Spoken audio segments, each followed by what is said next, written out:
Vamos a trabajar hoy con la unidad número 2, las monarquías absolutistas, problemas, modelos, la sociedad corporativa y la reforma religiosa.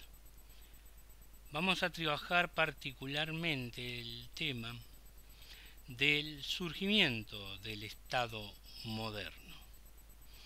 Para ello vamos a tomar dos textos que son claves para entender este problema, que son los textos de Carlos Garriga, Orden jurídico y poder político en el antiguo régimen, y el texto de Salustiano de Dios, el Estado moderno, un cadáver historiográfico. También vamos a tener en cuenta el texto de Anderson que ustedes vieron en los prácticos. Podemos entender este problema a partir de lo que se define como un debate aún no saldado entre lo que se define como la forma Estado o la construcción del espacio político en la modernidad. Y ello se puede resumir en el debate del pasaje de súbditos al ciudadano moderno, de las monarquías al parlamentarismo y al Estado liberal. Por lo tanto, el problema se traza como una genealogía de las monarquías al Estado liberal y se construye como una evolución finalista, nos plantea Garriga. De esta manera podemos en este debate posicionar dos culturas, aquella que se ha definido como la cultura jurisdiccional o jurisdiccionalista y la constitucional o estatalista. Partamos de aquello que nos plantea Garriga, que es los orígenes y legitimación del concepto de Estado moderno. En el siglo XIX, paralelamente con el desarrollo de la construcción estatal y nacional europea, nació la historiografía del derecho. El derecho presupone en sí una antropología, una cultura. Por eso sostiene Garriga que no hay universales jurídicos, así como no hay universales antropológicos.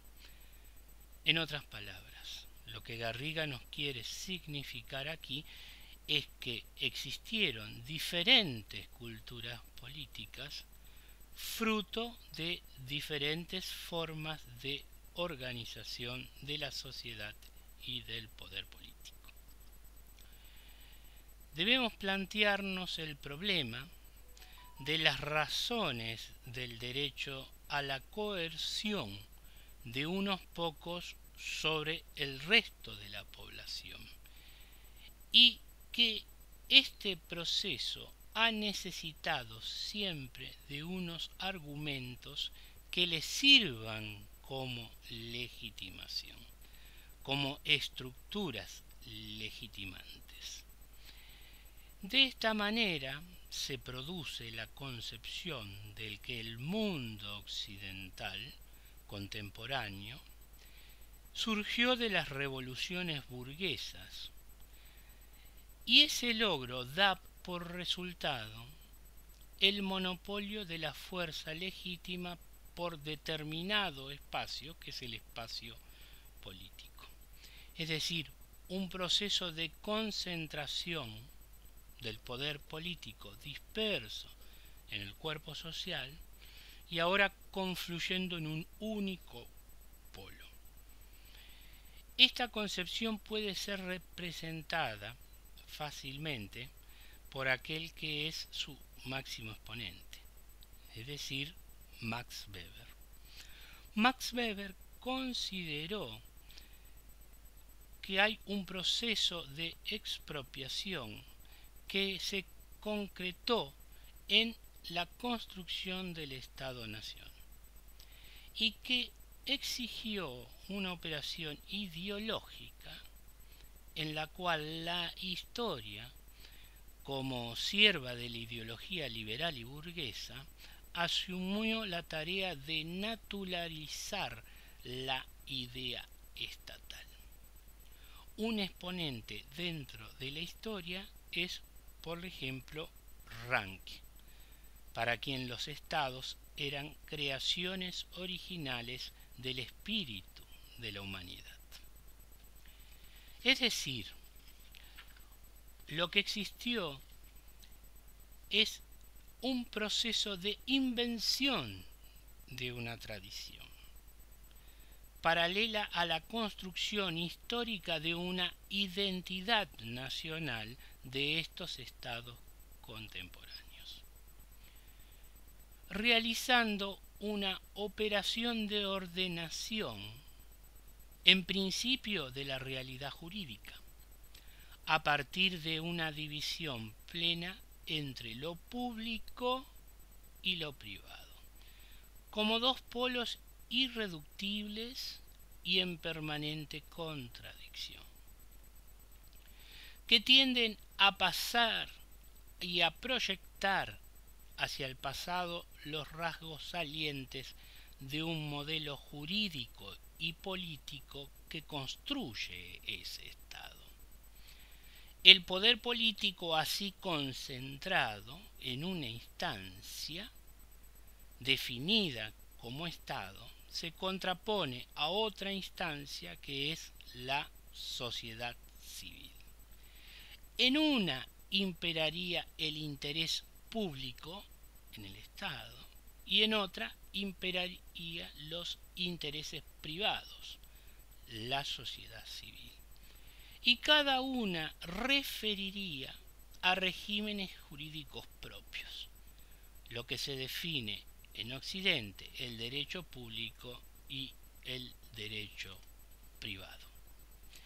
En resumen, los juristas elaboraron, a partir de la victoria del Estado liberal, una teoría del Estado, a lo cual Antonio Hispania, un historiador que ustedes van a leer, entendió como una investigación genealógica de los orígenes. Para Antonio Hispania, la imagen del presente, de la forma Estado-Nación, se fue consolidando en una imagen genealógica del Estado a partir de las monarquías de la Edad Moderna, construyendo así una genealogía de la monarquía y del Estado, a través de una evolución finalista que conduce, por lo tanto, a leer el pasado desde el presente y a buscar allí los elementos antecedentes de la forma Estado-Nación. De tal modo, el rey pasa a protagonizar el lugar central de la concentración de ese poder político, en función de un interés nacional ya establecido, también en sí mismo patriótico, al enfrentar aquello que se consideraba las fuerzas particularistas y egoístas propias de la nobleza y de la Iglesia. Apoyándose en un tercer estado, aquel que se entendía como la burguesía, que era la clase motriz de este progreso y racionalización de la forma estatal. El rey, por lo tanto, cumplía así una función de árbitro entre los intereses retardatarios de la nobleza y los intereses progresistas de la burguesía. En los estados o monarquías parlamentaristas la función era más fácil. ¿Bien? En cuanto se tomó por la historiografía a esas asambleas de Estado, a esos parliaments de antiguo régimen, como órganos representativos, empuja con el poder central de la monarquía.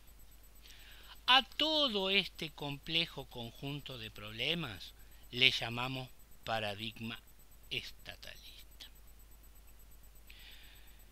Y allí tenemos que ver una serie de problemas que van marcando la crisis de esta concepción a partir de análisis de investigadores como Clavero y el propio Hispania. Su trabajo más célebre es En vísperas del Leviatán, instituciones y poder políticos en Portugal del siglo XVII.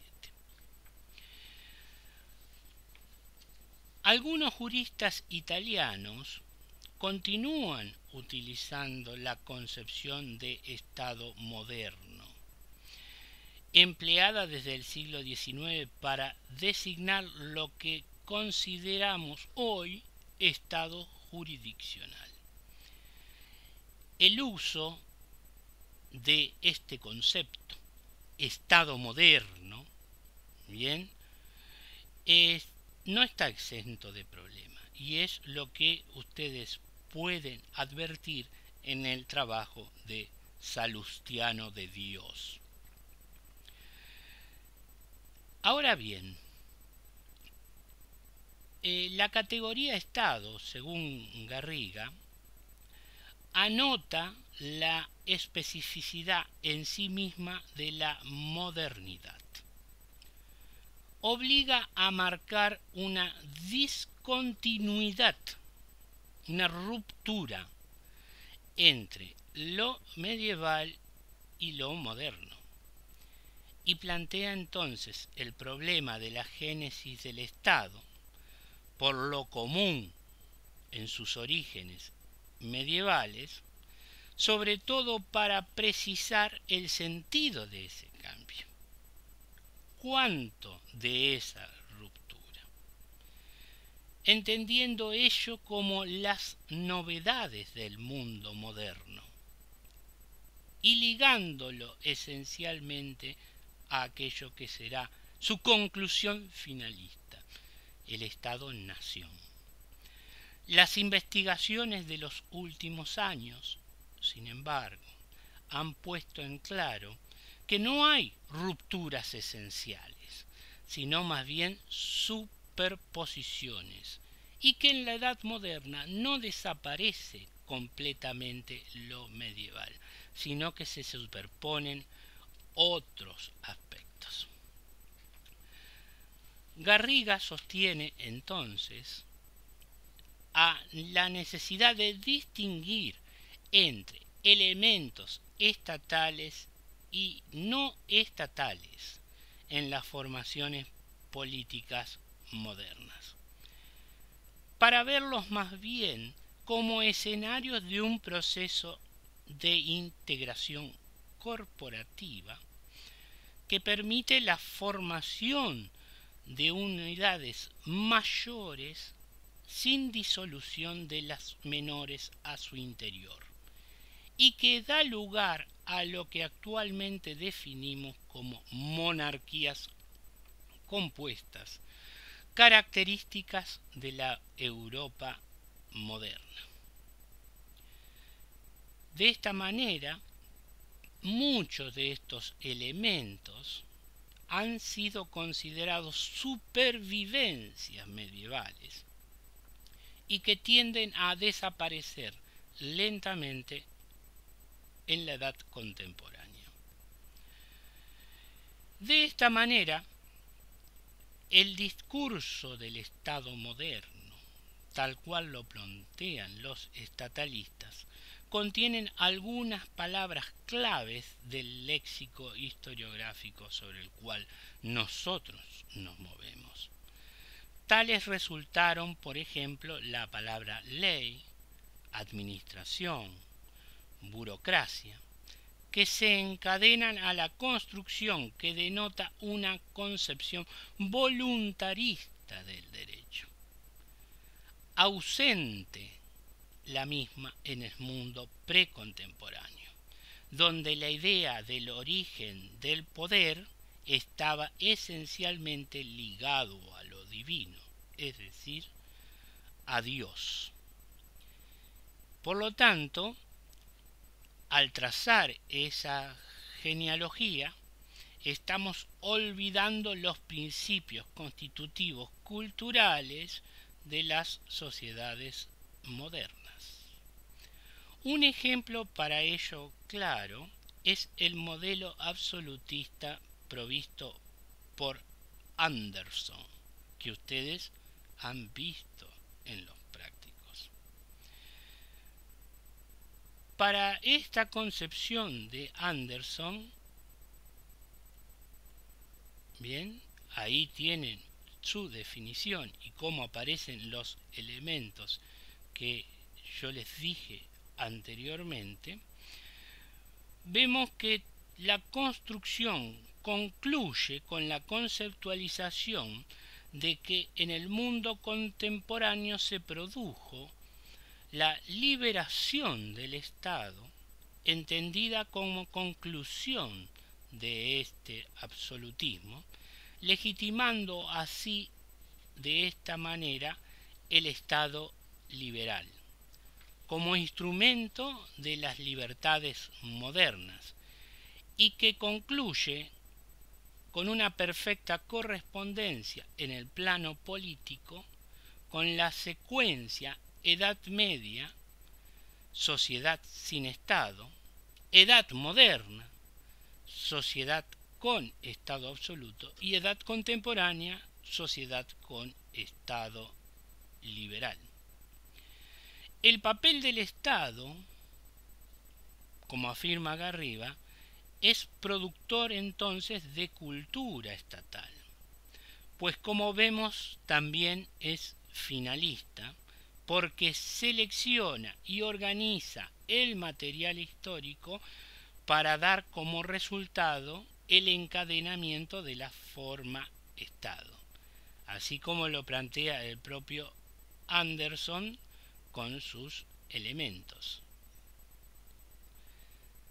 Todos estos elementos configuran las novedades que permiten configurar al Estado moderno, que también tendrán su propia doctrina económica imperante, que tendrá sus propias propuestas y así sucesivamente encadenadas. De esta manera, no solo nace el Estado, sino una cultura estatal, una cultura estatalista, que desarrolla una serie de dispositivos propios, discursivos y políticos. De esta manera podemos ir comprendiendo cómo en Anderson, bien, todos estos elementos van a ir configurando este estado absolutista que es preludio de aquel que será el Estado liberal.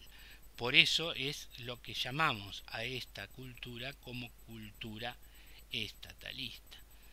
Lo que se consigue desarrollar, como veremos en la próxima, son este tipo de formaciones estatales.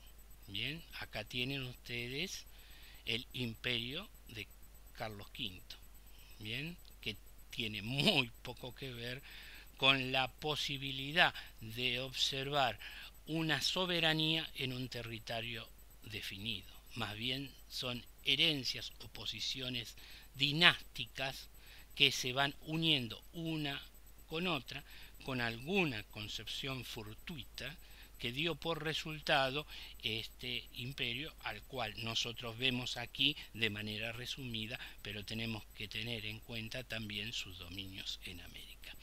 Para ello vamos a hablar la próxima clase de aquello que definimos como la cultura jurisdiccionalista.